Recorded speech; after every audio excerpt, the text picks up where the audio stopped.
Good morning mga friend. Ang kasabihan,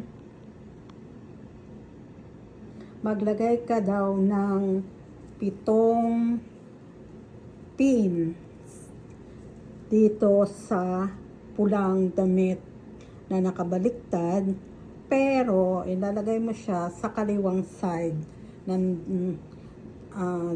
ng damit mo para pangalis daw ng masamang mga nakaraan or masamang pangyayari sa buhay mo,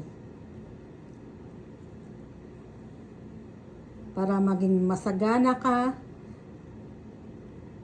Kaya nakabaliktad, para mabaliktad ang buhay mo. Kung dati pangit ang buhay mo, ngayon magiging masagana ka na.